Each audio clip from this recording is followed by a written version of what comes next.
Hey, my name is Jason, owner of Backyard Roadies, based here in the beautiful Aotearoa, New Zealand. Backyard Roadies was an idea I got after working in tourism, running 10-day and 19-day backpacker tours around Philippines and Thailand. When I came back to New Zealand, I applied for jobs as a tour guide, and they all kind of laughed and said, we're in hibernation. And I kind of realized, okay, if I can't be a tour guide for a company, I'm gonna have to start my own tours. And without the international market, I'm gonna have to go for the domestic market. And lucky enough, we've got a beautiful country here in New Zealand. The biggest challenge of all was convincing Kiwis to travel their own country in a tour. We're not your typical party tour like all the other big bus tours. I want it to be new, I want it to be niche, and I didn't want to feed the binge drinking problem here in New Zealand. For us, we concentrate on the connection with the land. We teach them a lot about sort of te reo, a lot about Māori history here in New Zealand.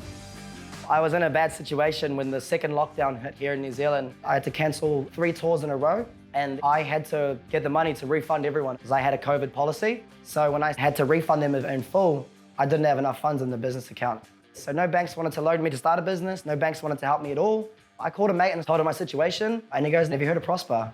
And I was like, nah. And he was like, they'll loan you. So I applied for it, and then really easy application process. And even the guy I was talking to on the phone, he loved the idea of Backyard Roadies. And I got the money in my account 2 days later, paid those refunds and continued business as usual. Prosper was very understanding, very easy to work with, and very fast, which I really appreciated because I didn't have time on my side.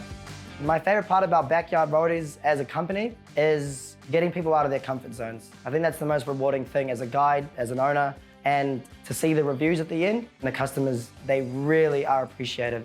Want to grow the business with tours? I want to buy accommodations down the track. Once the borders open, happy days. Bring the international market in. We'll give them an authentic, raw experience of New Zealand in a small group. Ideally, we want to use this business for good. So I want to be able to give free tours to troubled youth. We want to be able to give back to foundations and mental health. For us, it's about giving back to the community that supported us when we needed it too.